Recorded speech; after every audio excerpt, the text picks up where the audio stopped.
What inspired you to be a part of the Navy? When I was a teenager and my father passed away suddenly, I was only 14. How were your first few years, when you joined the Navy? You were just a 20-year-old girl. It wasn't that you could do whatever you want. At a certain point, it was, no, we need you to serve at sea and on warships. That brought lots of challenges, but also great opportunities. Do you remember the number of women that joined your ship? There was just 3 of us. So just 3, and how many men? There was about 220 men. What? There were incidents very early on that happened in my career that I think were quite inappropriate. Welcome to another podcast of Bridging Cultures and Honoring Veterans, a Tawasul Foundation project that is all about celebrating the stories of Australian veterans and sharing them with multicultural communities, helping us all appreciate the sacrifice, the service, and humanity behind the uniform. In each episode, we'll sit down with veterans and community leaders to explore their journeys, experiences, and highlighting the shared values that unite us as Australians. Today, we have with us Captain Mona Shindy. Welcome to today's podcast. How are you? I'm very well, Sarah. Thank you for having me here. It's a pleasure having you, and it's an honor to be interviewing you. Let's get into the conversation directly with the questions. I'm so sure our listeners are waiting to hear what is your story. So I'm going to go way back. And my first question is, what was your childhood like, and what inspired you to be a part of the Navy? Okay, well, I think I had a very similar or traditional childhood as a migrant child coming to Australia. I came to Australia with my mum and dad from Egypt. Okay. And accompanying me were also my 2 brothers at that time, my older brother and a younger brother. When I was in the middle, I was 3 years old. So my parents came to Australia to hopefully look for better opportunities, a better life, and adventure, I'm sure, was part of that. Yeah. So I think I had a very traditional type of experience where there were probably cultural and language difficulties when we first arrived, and there was the whole process of integrating in, learning new things, finding our way and our place in a different land than we were born in. And I grew up, went to school, loved mathematics and the sciences, and that sort of led me to the types of study that ultimately had me find engineering as a profession, and that's where I landed. Which engineering did you do? I did electrical engineering at the Uni of New South Wales in Sydney.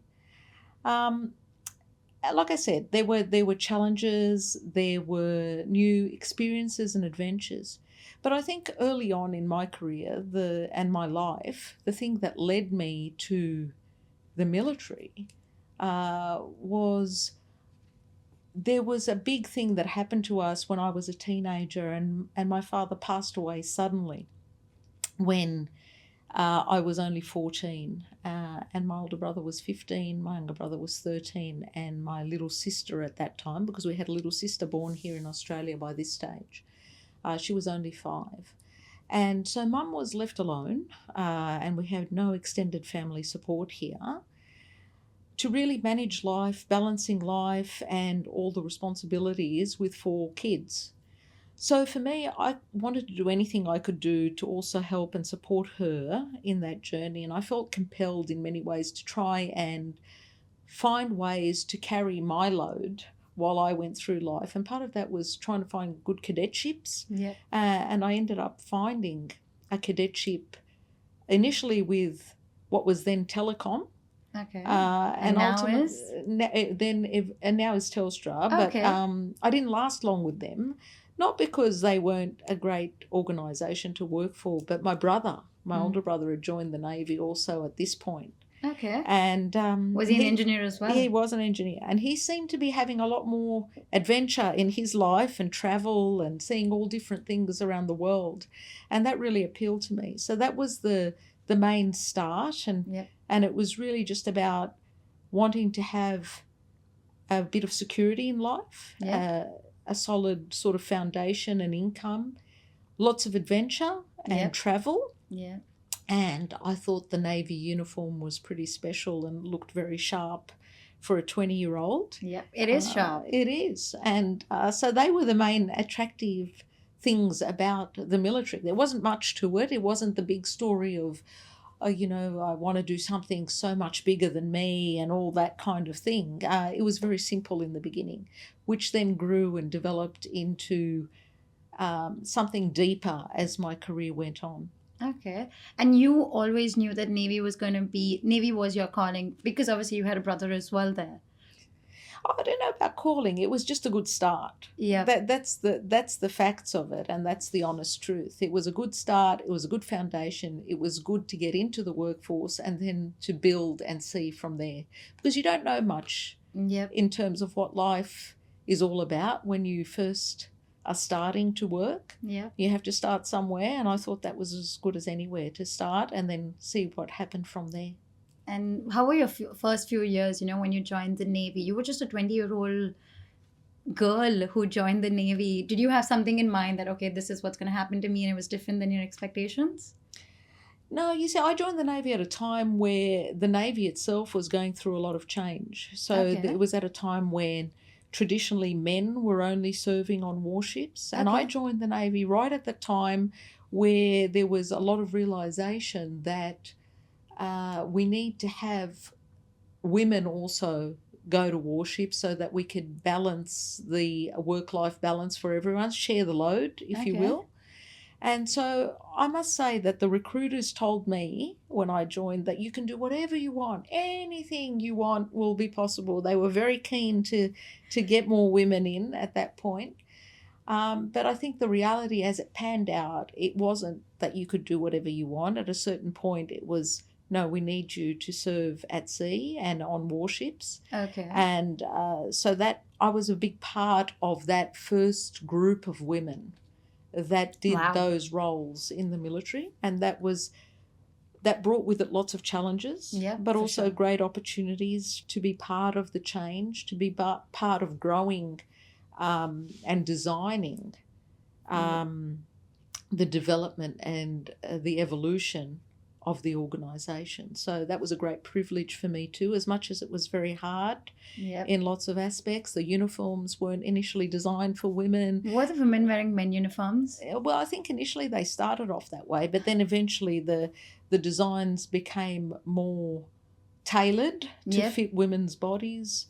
There was no real accommodation for women on warships when we first joined, so they would do a quick refurbishment of a compartment that perhaps was used as a boat locker or for storage, and put some beds in there, or what we call in the military racks. And just throw the women in there and mix it all up. But a question, what's the difference between women stay and men stay? It should be the same, or is there you need something different? Well, on ships, it's generally there are shared facilities. So, shared ablution areas, shower areas and the like. So there are mess decks.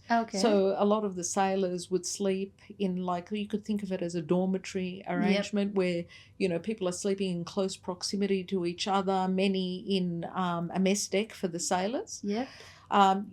It's not appropriate to just throw women in the midst of a group. No, so you need another compartment that gives them that personal space. So those things were not in place when this transition first started. So they were sort of hodgepodge mixed solutions that eventually the ships were then designed in the future with women in mind and catered for their needs better. But that transition period required some innovation and some flexibility and some patience to make it work. And in many ways, there was a lot of feedback that the first lot of women who joined were able to give and inform the process that made it easier for other people that followed us on that journey. So that's very interesting. And you said you were the first lot of women that started going on warships. Do you remember the number of women that joined your ship? Yeah, there was just 3 of us. So just 3, and how many men? There was about 220 men. What? I thought 20 men and 3 women. 220 and 3? That's a huge number. It is, yeah. So we were, you can imagine, we were something different. We were a novelty. For sure. People on the ship were challenged by the idea, or were not familiar with the idea of women. What were Yeah. they like? Are they serious? Is she going to be able to do this job? Is They she underestimate women. Exactly. Is she Yeah. really a professional engineer? An engineer? She doesn't look like an engineer. That kind of thing. And it's How all does an about engineer look? yeah, stereotypes and what they were used to. So becoming part of that, you're also dealing with a lot of not just your own apprehensions or concerns or needs, Yep. but in many ways you were responding to that of others also. So Yep. I think the men on that ship, we had lots of challenges. They kind of 100%. knew exactly where we were at all times. So we had sound powered phones on the ships at that time, so you might be moving between one compartment in the ship and another, and they'd ring up to the next compartment, oh, she's coming. And so you'd arrive somewhere and people would already know that you were on your way or that you were coming. And they were very interested in us and how... It is a novelty. Like, Yes. imagine 220 men and suddenly 3 women are there. Obviously, that is a lot to take in, and when they've never experienced something like this, if they are new people, I think that would have been fine. But if the people have already been on warships and never had other companions from a different gender, it makes them feel very different for a change, where it's not different, where when you're on land you have every gender with you. On that, was it safe? Did you feel safe at all times? Look, I think the culture has come a long way in Okay. the military. There were times that perhaps people overstepped the mark a little bit. There were perhaps unnecessary types of sexist comments or perhaps even misogyny on board ships. A bit of people not being sure whether or not, you could actually do the job. So there was a lot of that. Did I feel safe? Yeah, I felt safe, but at the same time there were incidents very early on that happened in my career that I think were quite inappropriate and uncalled for. And that things with time and a lot of education about what was acceptable, what wasn't acceptable as behaviour and how we treat each other, that those things have improved over time. Are they perfect? Probably still not. Yeah. And that's decades after I first joined. In fact, not probably still not, definitely still not. Yeah. But that's it. That's not a reason not to be involved. It's not a reason not to be part of setting a future design for organisations and being part of an improvement and an increase in capability of an organisation. And I think lots of women have a lot to be proud of for the roles that were played along the way that improved the organisation to what it is today and hopefully to what it continues to improve to be in the future. 100%. And it was the steps that were taken then. Obviously, they weren't the most perfect steps, but at least steps were taken to what it has come here. And also for the listeners, I want to say that Mona has served the Navy for over 30 years, if I'm not wrong. So 3 decades of her life she's given there, and she was one of the first women crew to be their crew of 3 people, but first women crew to be on a warship. So hats off to you. At the same time, being a woman of color, were there more challenges? Oh, yes. There's intersectional diversity in itself creates more barriers. So if we think we have challenges for people based just on gender, well, then that's one form of diversity that requires particular understandings and accommodations and dealings with. But when you add in other layers like culture or religion or appearance that might be different, that in itself is another form of challenge and barriers to which people associate particular stereotypes and biases above and beyond the biases that they might hold just to do with different genders. So, yes, there was a lot more obstacles, I would say, for someone like myself to deal with, to Yeah. jump over, Yeah. to get through, to be able to keep progressing in my career. But I'm grateful for the opportunities that I had to do that, Yeah. for the learnings that I had along the way, and for what I was able to offer back to my organisation that hopefully set good foundations, or at least started the foundations for people of all kinds of diversity that continue to want to serve their Yeah. nation, and those that will follow. So all that stuff is really important. Might not have been perfect, as we've said before. Might not have been easy, certainly wasn't. But, absolutely no regrets. I am very glad to have been given those opportunities, and I am, as much as they were very challenging at times, I'm very glad for what I was able to contribute. Yep. I think you went with like a double gun of a woman of color and a woman who's an engineer. I'd say triple gun. You went out there in the most male dominant area, and I'm so sure wouldn't be easy till date in today's day and age if women do something that mostly men do. It is not accepted so easily. Imagine 3 decades ago, would have been way tougher. Educating not just the men, the upper management, everyone around, how to make the systems better. But I think because of women like you, women now can be a part of these departments and these places in a much better way, and women of diverse communities as well.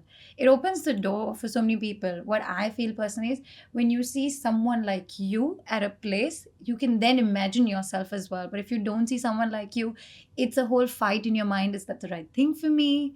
So I'm so sure lots of women came in after you looking that, oh, Mona can do it, so maybe we could do it as well. Have you had people like yourself join, other multicultural people who have joined? Yeah, I'm sure. I know. I mean, people have told me. Yeah. I'm inspired by your story. I think that's wonderful. I think that's great. I'd really like to do something similar to that. I'd like to have a go.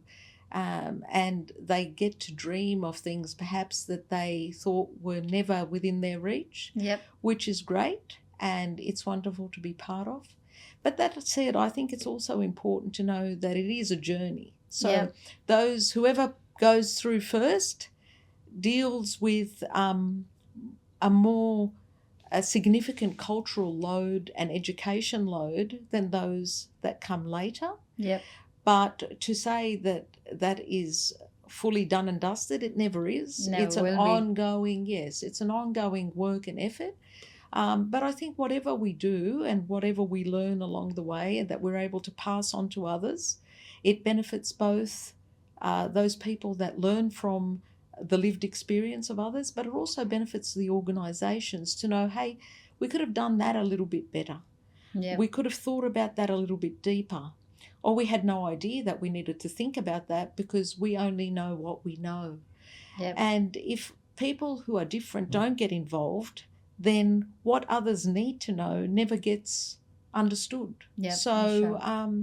I think do anything is my message to everyone. Do anything that you dream of, that you would hope for to be Yep. able to do.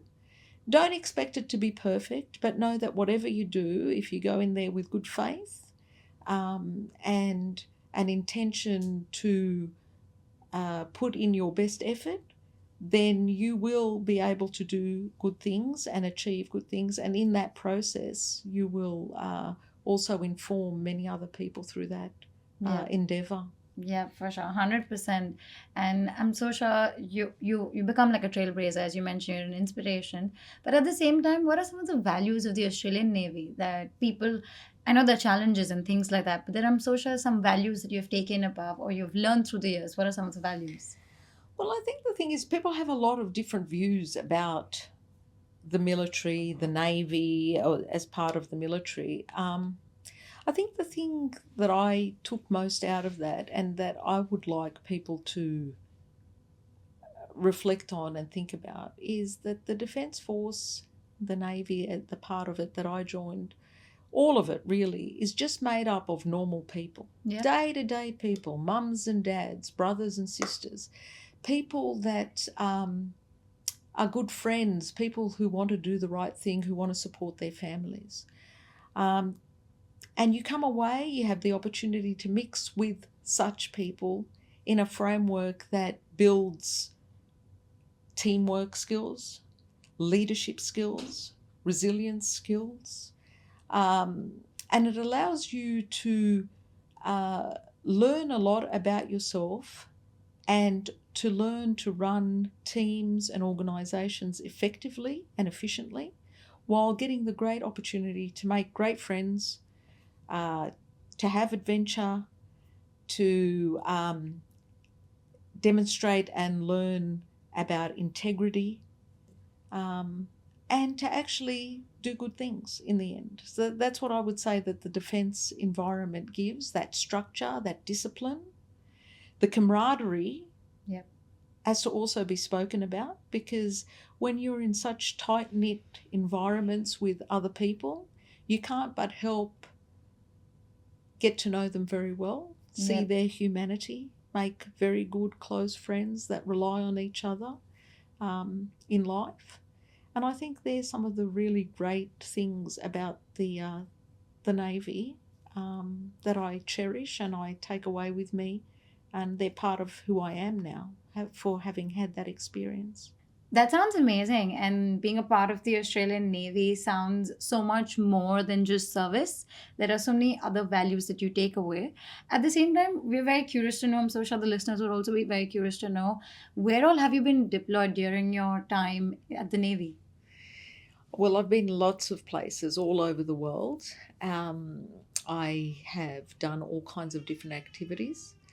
I think in the main, the thing to remember about the Defence Force is that it's all about being ready, that if we need to go to action, if we need to protect our nation and its interests, that we're ready to do so. So a lot of the activities that we do in the Navy are about preparing, Okay. training, about that has taken me all over the world. So whether we do exercises with allied nations so that we're able to work together effectively if we need to in times of conflict or difficulty, Yeah. we do that kind of thing. I've done border protection activities where patrolling around the Australian station on ships and the like. I've been to war. I've been to the Iraq conflict at the commencement of the 2003 conflict. So the Navy has taken me to all continents around the world, and some of it has been for diplomatic missions. Some of it has been because there has been conflict. Some of it has been for training. Some of it has been for development and growth and learning about new equipments and capabilities that we need to integrate into our own systems within our own Navy. So to answer your question, it is broad, it is different. It's definitely not your 9-to-5 job. Yeah. And yeah, it's taken me everywhere, and I've done all kinds of things with the Navy. Yeah. You said it's not your average 9 to 5 job. When you're on ship, are you working 24/7? Or how is it like? Yeah, pretty much. I think depending on the mission at hand. So some people, when we're in a war posture or a defence watches where we're ready that some action could happen, yeah, we tend to be in kind of shifts where there's an on time and an off time where you can be awake and then time to sleep. Half the ship is on, half the ship is off. So there's something going on 24/7. Yeah, Like all if the it's not time. you, Yeah, it's another captain. someone let's else. say. Yeah, another person or another rank doing their particular roles. If we're cruising, just going from one spot to the other to go and get somewhere, that might be just working normal hours between 7 in the morning and 4 in the afternoon. But the truth of the matter is, life on board a ship is pretty much cram-packed. It is get up in the morning, you may do some exercise. You have to stay fit. Yeah, and you have to keep yourself occupied mentally and also physically to just Yep. maintain a level of fitness and health. It may then involve, working with the equipment in maintenance and the like as an engineer with the troops and the department that you're in for the whole day. And even when you're not in a war type posture, you might do some extra activities, sporting activities in the afternoon also, then dinner.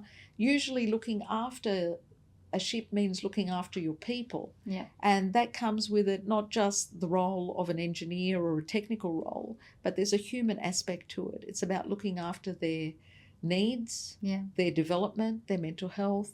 I used to find that I used to work all the time unless I was sleeping or exercising. So, there's nowhere to go. Yeah. So you might as well do a good job. Yeah.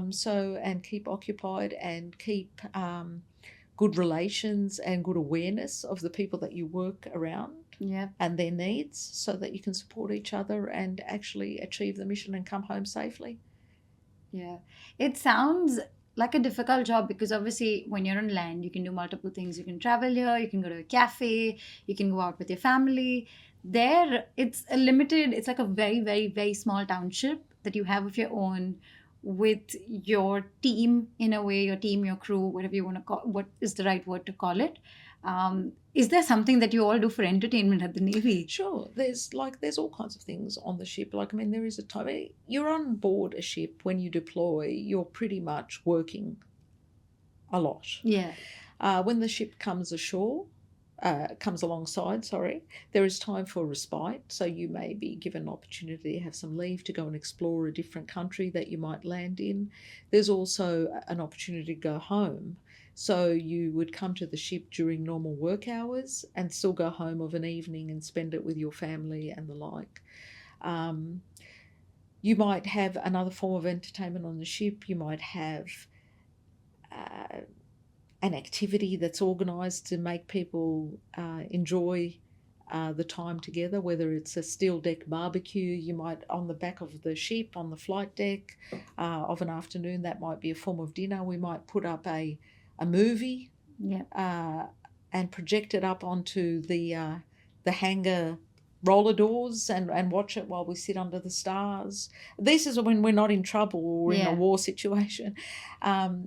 We might watch movies at night, together in the wardroom, just to unwind and have some relaxation time. Yeah, you don't need it after intense day of working, I'm so sure. Yes. What was your experience staying away from home when you were on the sea?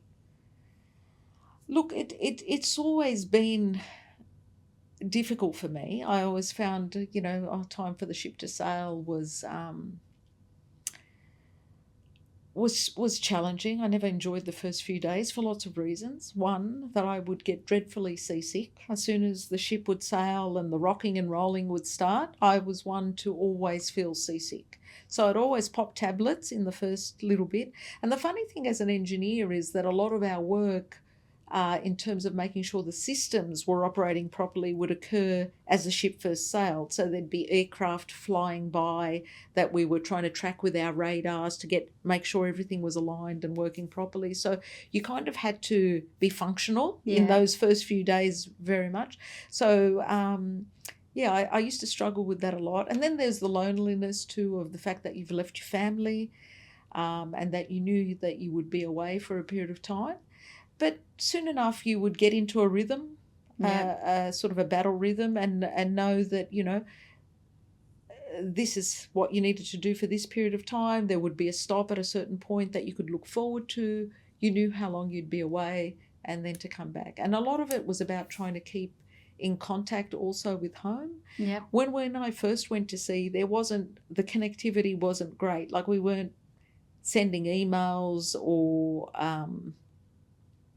phone calls or anything like that. It's not available. You can't even send a letter. No. I used to send care packages to the children. How do you do that? So I used to have a little video camera with me, and I used to put it up on a tripod and make videos and tell the stories to the kids about what I was up to, what I was doing. And how were they delivered? We had a postal system, so when the ship came alongside in a port, they'd be collected up and sent through the internal Navy system. So you were connected in a way. In a way. So they would get a package and be full of any sort of things that I collected for them. So each country that you went, I'd put I'm so sure kids were like, when is mom going to go to a new country? We're going to get something new to try. Yeah, that's right. And they would do the same for me. So they'd make me videos. and tell me things like, oh, we won the soccer, or I did really well in my exam, or whatever it was that they would give back, and they'd fill my box with chocolates and all kinds of things, and that would be sent through the system and reach me in a port when we came alongside. So the ship would come alongside, and one of the first things that would happen is that the mail would be put into the mess decks in the wardroom, and they'd spread it around on the dining table, and everyone would look for if something came for them.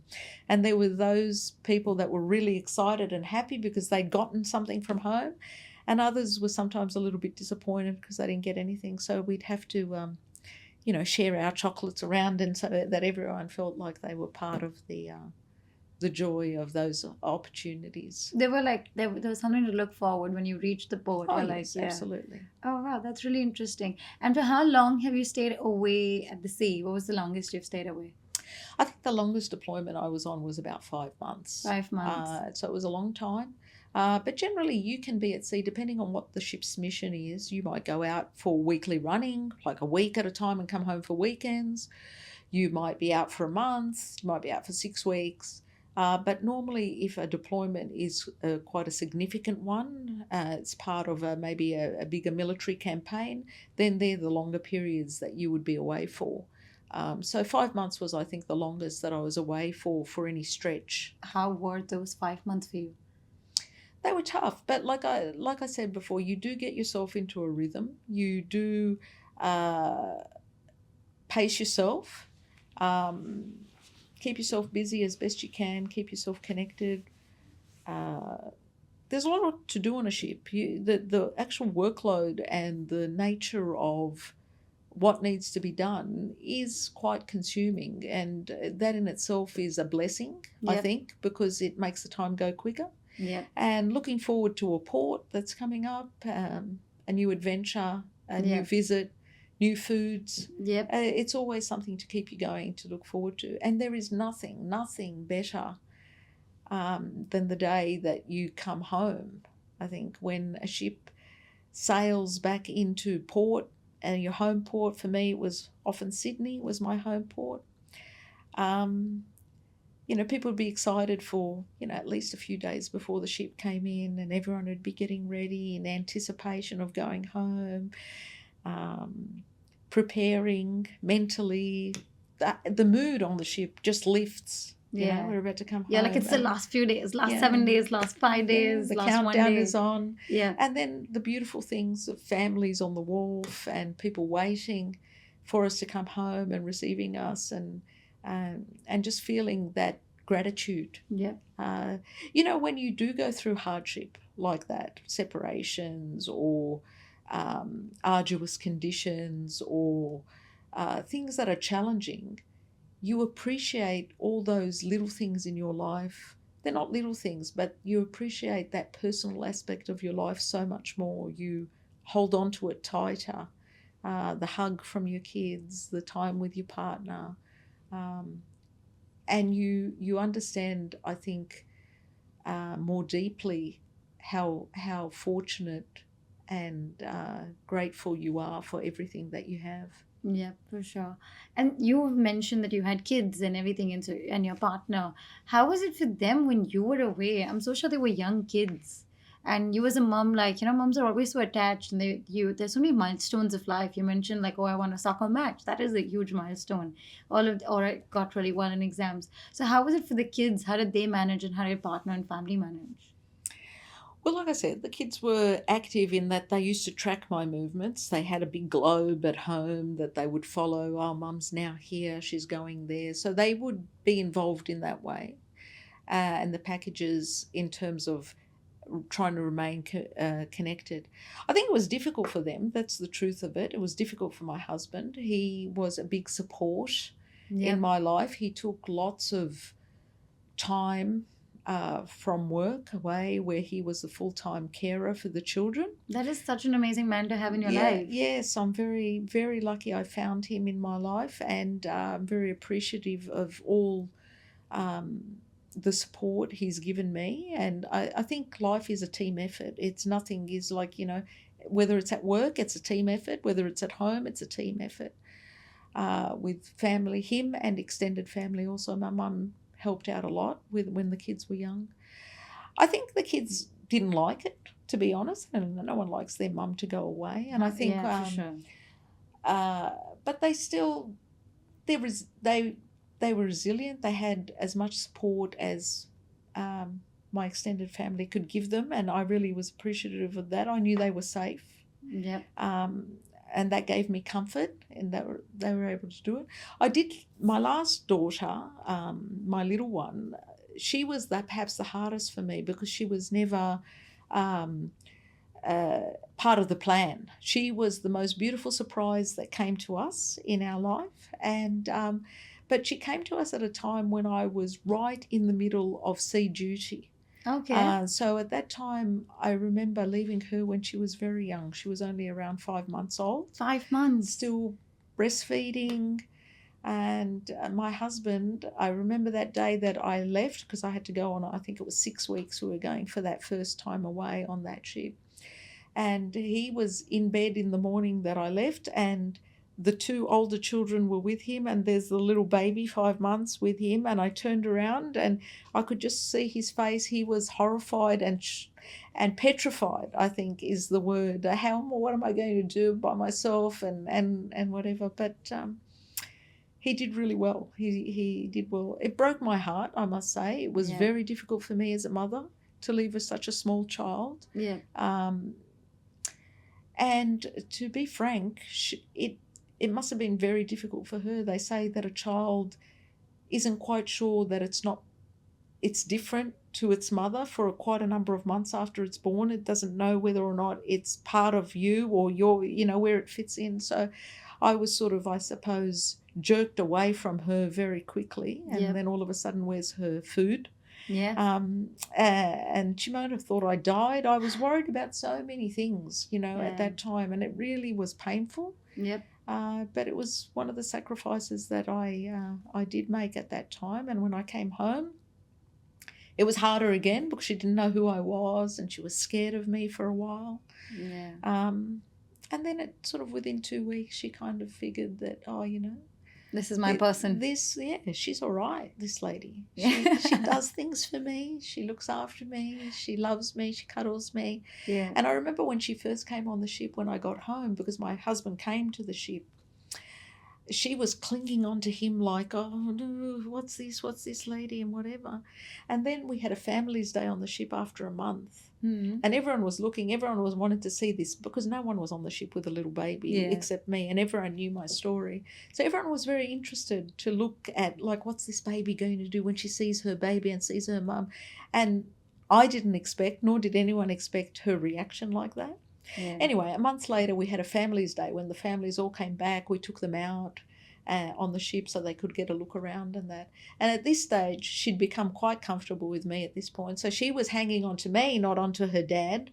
And all she was doing the whole time as we walked through the ship, she would grab me around the neck and just kiss on my cheek. So, yeah, she kind of worked it out. We worked it out in the end, and we are very close, all of us, as a family. So I'm very, very grateful for that. It could have gone lots of different ways. But thankfully it went well, and they're all okay, I hope. They sound that's so beautiful. Like, obviously it's a difficult thing for a mum, but at the same time, it's the beautiful memories that you made when she was a baby. I have just a question, and it occurred to me: does Navy not have maternity leave? No, we have maternity leave. Like, it's just the normal 3 months maternity leave. Oh, okay. She was 5 months. Yes. Oh, okay. So I took all my leave at that point in time, and the maternity leave, and as much as I could to spend as much time as I could with her before I left. I must say too that there is a certain sort of responsibility also. I had made a commitment to the Navy that I would be available to be on that ship at that time. So, yeah, there could have been other avenues. I could have turned around and said, well, I've got this little baby now, and I can't go to sea now, or I want to take maternity leave without pay and extend the time. But it was always a management issue, a professional responsibility, the integrity of meeting your commitments that you'd made to, Yep. as well as doing the best you can for your family. So often it is a push and pull struggle Yep. to get that balance right. And we don't always get it right. Yeah. And we can always reflect back and think, oh, I should have done it differently. Maybe I could have done it a different way. But all in all, we did the best we could at the time to meet everyone's needs. Yeah. And I learned a lot from that. I'm sure the organisation also learned a lot from that. Yeah. And that's something that we can all build on and move and learn from and keep going. That's actually very beautiful.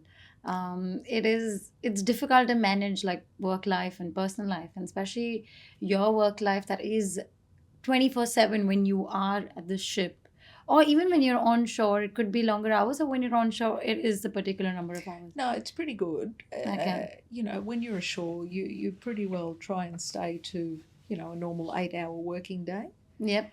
I think early on in my career, I used to have a few bosses who thought it was great to call a meeting right at the end of the day when, That's the worst kind of a boss. Yeah, when you're thinking I need to go and pick up my kids from school or from child minding after school or what have you. I think a lot of that is the COVID pandemic helped with a lot of that also, I think, in terms of people understanding that the world is not going to collapse if there's a little bit more flexibility and catering for family needs Yep. in and around work. In fact, my experience is that the better you cater for your staff and the people that work for you, and that you listen to their needs and accommodate them, actually the harder they work and the better For sure. outcomes that you get, because people appreciate it. They appreciate the fact that, I'm cared about, I'm considered, and I'm willing to put in extra to support my boss and my organisation achieve what it needs to achieve.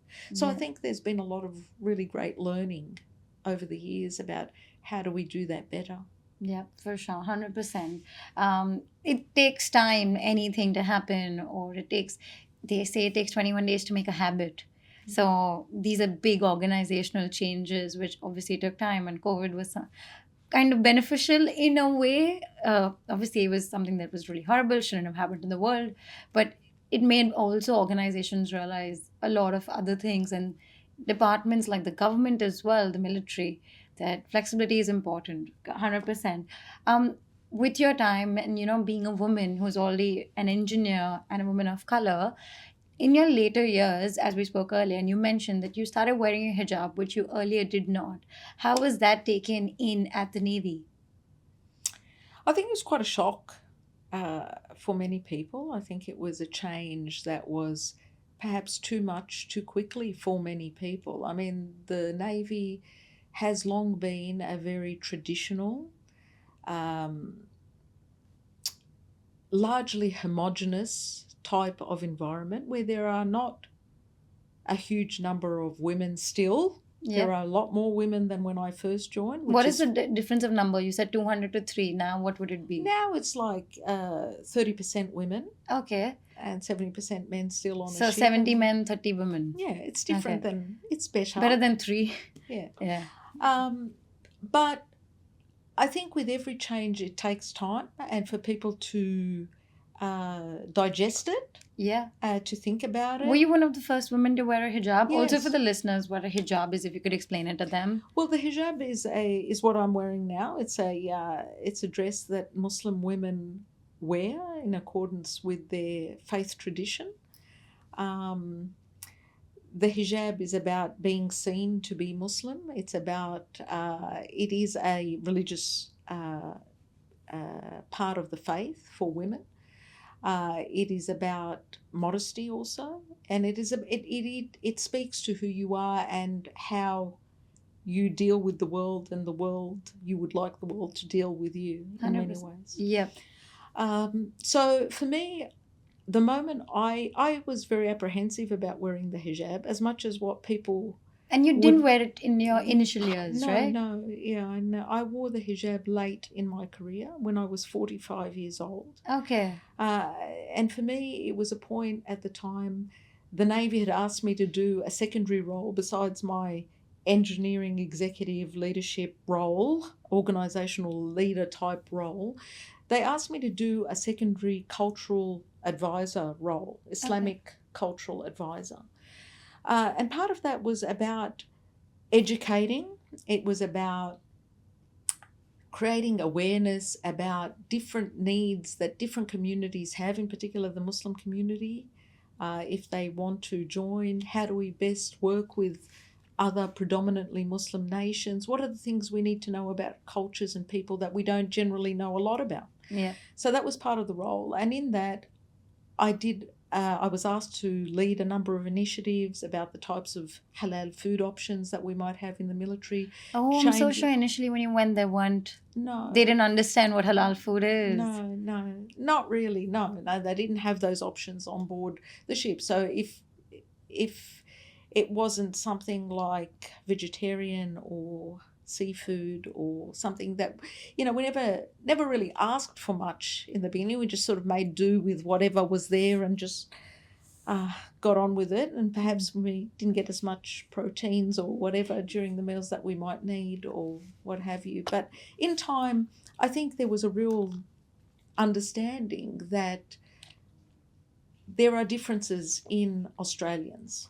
And Yep. if we want our Navy to be representative of the broad demographic and the great diversity within our nation and all the different ways of thinking and skill sets that come from the broad Australian demographic, then we really need to be understanding of that and accommodating of it so that we can recruit, retain, and open up the doors for the Defence Force. The Navy, in particular, was a leader in this regard out of all the other services in the Defence Force. So I was asked to do that role. Yeah. And although the policy was in place for quite some time that hijab was permitted with the uniform. Okay, so it was permitted. Yes, I chose not to wear it because I was, I'm not naive. I know that it was not going to be an easy journey. And did I really want that? Is a lot of the reason why I resisted it. You were for the already a whole time. woman of color, a woman engineer. Yeah, now and then, with the hijab. yeah. Yeah, so initially when I put on the hijab, it was because I went to the pilgrimage in Saudi Arabia. It was that point in my life where I went to the Hajj, the pilgrimage, and I thought, okay, this is a significant part of my life where there was an awakening, a spiritual awakening for me, and I was ready. I was ready at that point to do all the aspects of my faith tradition and stand in my full truth. And so it was taken, I think, in the Navy in many different ways. Some people thought, oh, good on you, fantastic, that's wonderful. Other people thought I was a provocateur, that I was somehow trying to get attention for myself or what have you. Other people became scared. They were worried about, there's a lot of stuff that has been spoken about in recent times about who these Muslims are, what they stand for. Yeah. There's stereotypes about, what their faith actually means or calls upon. So that I was accused of all kinds of things, being an infiltrator, being someone who's trying to Islamize the Defence Force, all just for being yourself. That is sad. It is, and it was very difficult for me personally. It really affected me in many ways from an emotional, psychological level. So the whole psychological safety thing was, I don't think, very well understood. And again, it was one of those situations where you're kind of on your own. Yep. You're the one that people are looking at. You're the one that... You were the first woman. Yeah, it's that whole thing. And I think organisations can learn a lot from that about what is actually being carried by minorities when they are in a minority in a given setting. Yep. The slurs, the comments, the whispering, the responsibility to educate above your normal complex day job. It's quite significant. And it's a trauma on top of another trauma that you might, they might not be huge traumas in themselves, but when you layer them over a long period of time and over years, then, it takes its toll. And I think it's important that we talk about these things because often people don't, they don't Yep. hear the story. They have all kinds of preconceptions about what this person's about, what's driving them, why they do this. But at the end of the day, we're just normal people who are normal mums and dads, normal brothers and sisters who just want to live their lives in their truth, Yep. in their authenticity, and be part of the broader Australian community. So it was an interesting journey, 100%. one that I wasn't sure would go the way it did. I don't have any regrets for Yep. it. And I think, again, it's one of those examples in life where, it was hard going, but it has laid foundations and sparked thinking Yep. that would never have happened had you not taken that step Yeah. in life. And I'm grateful to have had the opportunity to do it. Yeah. I'm grateful to have had the opportunity to live my full truth without hiding or without fear, without being scared of what might happen. I'm grateful for the opportunity that I had to educate others that, hey, you know what, maybe you don't know everything and maybe you should read a little bit more or learn a little bit more about, Yeah. how other people think and what they hold true and what is valuable to them. 100%. What you did is amazing, but at the same time, forget the military in normal day-to-day sense as well. When you take a step like this, there's so much backlash. And as you mentioned, there were racial slurs. People did not understand. They questioned it. This is very different. It's your personal choice. It gets difficult to keep on going at those times, and especially as a military is traditional in a lot of ways. What made you keep on going? Because it's not easy. Your identity does change in a way. You become true to yourself. And not that you weren't true earlier, but you had a religious spiritual awakening, which is totally fine. So what kept you going at that point of time? Because it can get really difficult. When it can get difficult in day life, I'm so sure it'll get more difficult out there. What was your strength at that point? Well, I think I've always been a very spiritual person. So it comes down to, for me, for values. It's like, well, what's the point? It comes down to, if you're hiding aspects of yourself, if you're code switching, if you're trying to be someone you're not, then are you really truly happy? Are you complete? Are you living your life the way you want to live, or you're living the way others expect you to live? And it got to a point for me to, what kept me going is that, well, hang on a second.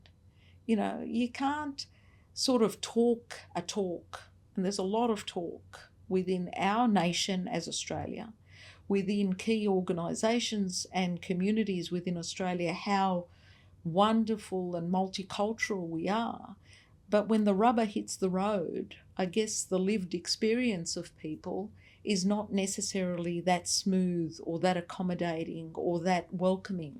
100%. And so it was important to me to live the values that we say we have. It was to walk the talk. Walk the talk, Don't ask people and tell people that, you're welcome, you belong.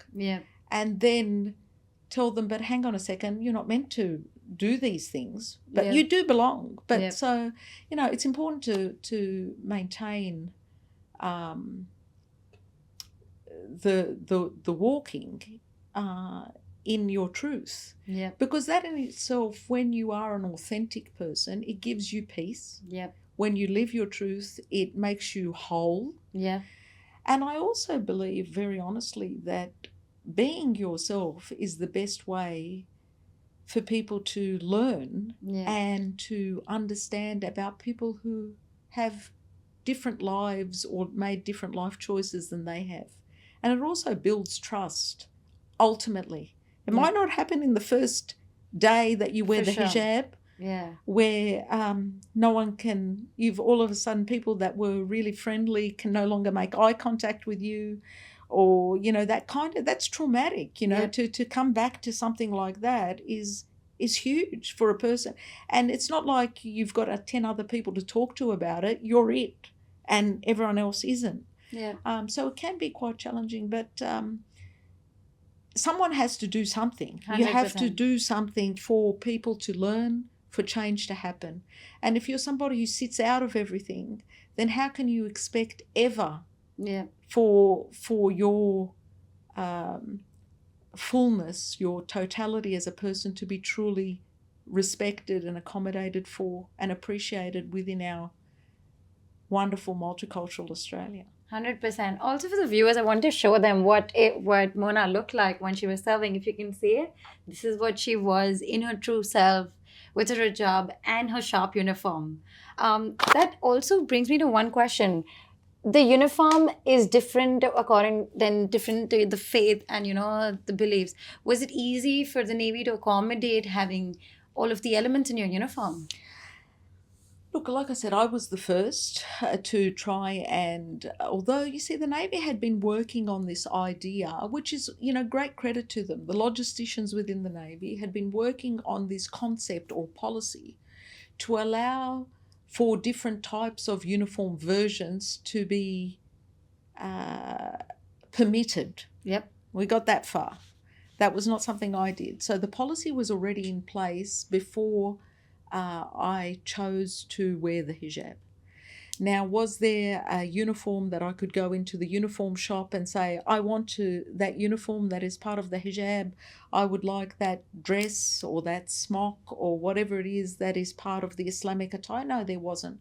So initially for me, it was my own creativity and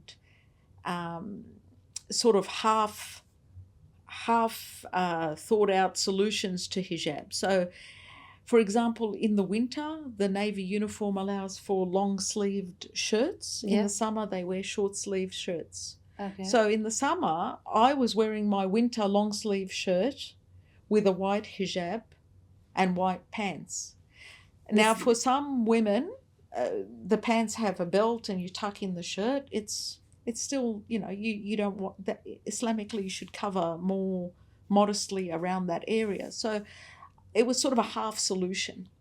And you were creating the solution as I was going. So for the dress, for example, the female dress, it's a short sleeve dress, knee-high finish. Okay. So I would wear a dark stocking underneath, and I would wear a skivvy underneath my dress that would come out from beneath the dress, and wear a black hijab on it. And I created this just as a mix. Now, I think I'm a very practical, pragmatic person. I understand the costs of creating a special uniform just for a few people. It's expensive, It's necessary. It is necessary, but I was happy enough that I was able to go half the step. I was happy enough that I was able to mix and match and create something that was a step forward. Now, the cost of, getting an itemized, store numbered uniform of different sizes for different women probably costs thousands and thousands of dollars through the logistics process and the procurement process within defence. So in time, when more people of different persuasions are attracted to and are able to join organisations, then that's the point at which those things need to be readily available for it to be equitable, without it being a problem for the individual, as tends to be for the first in many ways. The first person who did this, it's usually a lot more difficult than the next person who does it. You became a first of a lot for the Navy. Yeah, a lot of firsts. Yeah. And with it, a lot of challenges. Yeah. A lot of privilege too. Let's not forget about the privilege, the honour, the opportunity. Yeah. That's something I'm grateful for, and I'm glad that I took those chances and those opportunities. Maybe with a lot more difficulty than I might have hoped for in some areas and at some times in my life. Yeah. But maybe less difficulty for others that come and follow. Wow, you've truly had a remarkable journey at your time at the Navy. I know we've spoken about a lot of things, but if we're missing out, I'm yet going to ask you something, is what are some impacts you created as a woman of color, woman of diversity, and a woman of engineering in the Navy? Are we missing out on any of those things? Have you missed out on anything in I terms of our discussion? Yes, have we missed out anything? Because you did a lot of firsts. Are there any other firsts that we're missing that you did? No, I think that there's a lot of firsts there. So every aspect of myself was, a lot of people have done a lot of things in different environments and what have you. But I think with the Navy in particular, because uh, every aspect of myself, whether it was the cultural aspects, the gender aspects, Yeah. the religious aspects, The clothing the aspects. clothing, the physical appearance Yes. aspects, what have you. So there was a lot of the cultural norm aspects. There was a lot of difference to what was already there. Yep. Now, that's okay, but that doesn't necessarily reflect all of Australia. And I think it takes time, but in time, as things are more available to people and when people can see it and dream it and hope it, then it'll become better moving forward. In 100%. all fields, not just the military, not just the Navy, but As a generally in nation. our Australian society, holistically. Yeah, for sure. So Mona, after serving the Navy for 3 decades, how has life been after that? Well, it's been good. It's been a transition. Transition is never Yes. easy. Yep. That's another, but I think a lot of people who transition from the military find it quite challenging because military life does become a lot of your identity. You identify as a Navy engineer, as a Navy woman, as a person that wears this uniform that you wear pretty much every day of your whole career. Yep. And then all of a sudden you're not doing that anymore. That's hard because it's then, who am I? What am I about? What is my purpose now? And for me, I found purpose in giving back. A lot Okay. of what I do today is about how can I educate and inform others and help executive teams learn from all those lessons that I learned throughout my career and all those experiences. How do we form effective teams? How do we do effective leadership that includes everyone that's part of the team? How do we understand each other better? So I do a lot of that stuff. I do a lot of storytelling, Okay. just as we are today, in terms of keynote speeches in community or for corporate organisations, where I do tell my story. I do proactively tell about the truth of my story. It's very easy when you have great uniforms like that. It looks all very shiny and polished and perfect and how wonderful and successful. But underneath that, there is a lot going on there.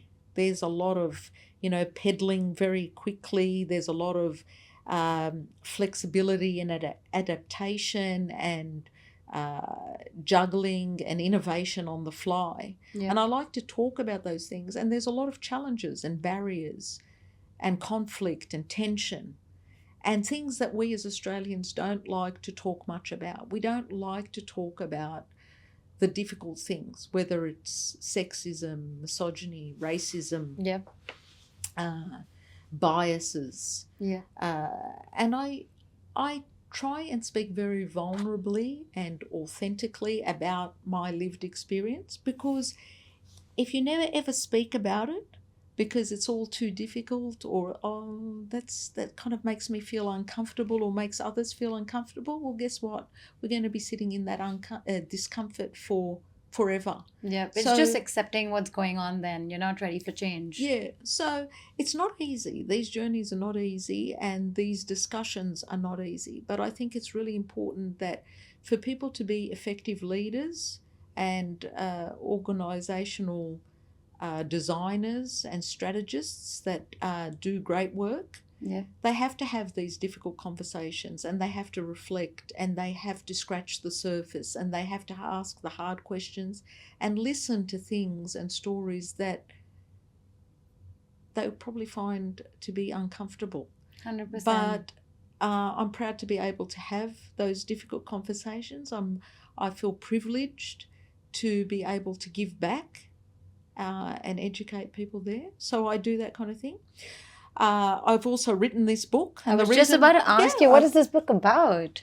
Well, it's called Shattering Identity Bias. Okay. And I think there's a lot in the title. Yeah. So what is the Australian identity?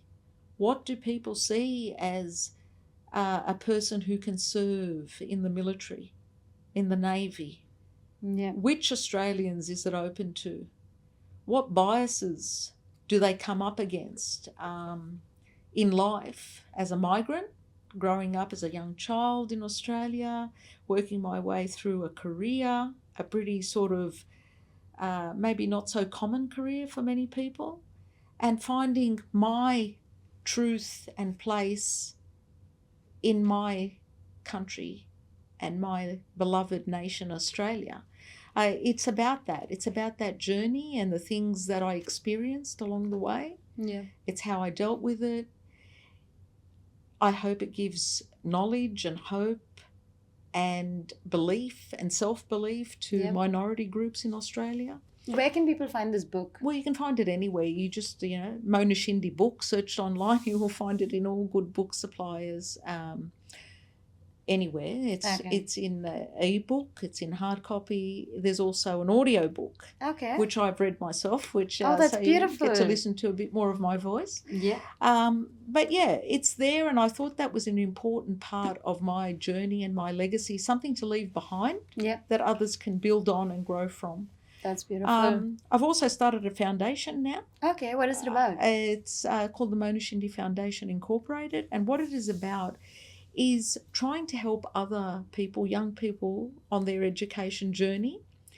It helps out people who may be challenged by poverty, where their parents may not be in the greatest position to provide them with IT support or grants or things like that, or scholarships and things, is what the foundation offers that can give them a bit of a leg up, a bit of an opportunity to achieve their dreams. That's beautiful. In your teenage days, you faced hardship, and now you are helping back young people. Yeah, and that's what the foundation is about. It's a full circle. Yeah, it's about what did I go through and how can I help someone else not go through those same challenges. And it also helps young people who've been impacted by Islamophobia in particular. It focuses on that area too. And that's through the speeches and mentoring that are given to young people.